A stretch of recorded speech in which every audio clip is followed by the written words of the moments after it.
আল্লাহ তাআলা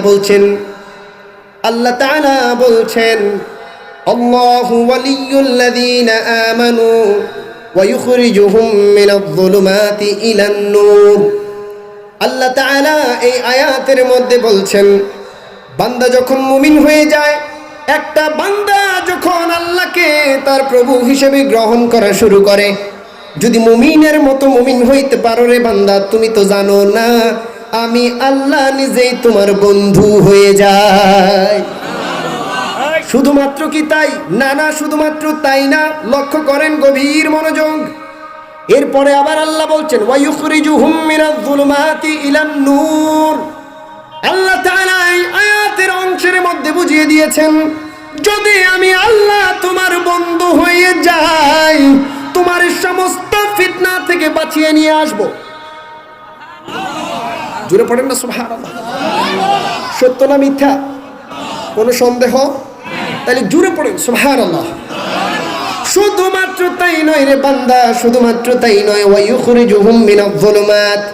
তোমার কবিরা গুনাহ, তোমার সগীরা গুনাহ, তোমার ব্যভিচারী গুনাহ, তোমার জেনা গুনাহ, চুরি গুনাহ, ডাকাতি গুনাহ, চোখের গুনাহ, মাথার গুনাহ, হাতের গুনাহ, পায়ের গুনাহ, জিসমের গুনাহ, বদনের গুনাহ, তোমার মনের গুনাহ, যত ধরনের গুনাহ খাতা আছে রে বান্দা, যদি তুমি আমার বান্দা হতে পারো, আমি আল্লাহ তোমার শুধু বন্ধুই হব এমনটা না। সমস্ত গুনাহ খাতা থেকে তুমি বান্দাকে বের করে এনে ইলান নূর, আমি আল্লাহর হেদায়েতের নূরের দিকে তোমাকে পাঠিয়ে দেব।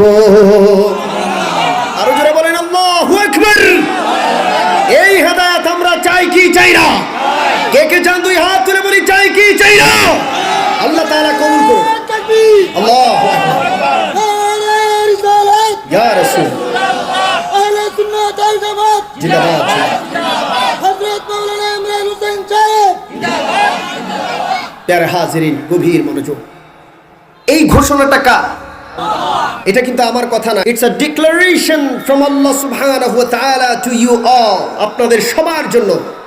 This is not my speech, এটা আমার কথা না। লক্ষ্য করেন, কোরআনের কথা। তো কোরআনের কথাটা কার? আল্লাহ। এখানে আর কোনো সন্দেহ? গভীর মনোযোগ। আল্লাহ তাআলা নিজেই ঘোষণা করেছেন। এখন প্রশ্ন হলো, মাওলা ওই মুমিনটা আমরা হমু কেমনে? জানার দরকার আছে না নাই? যদি আমি কিতাবের দিকে তাকাই, স্কলারগণ বলেন এভাবে,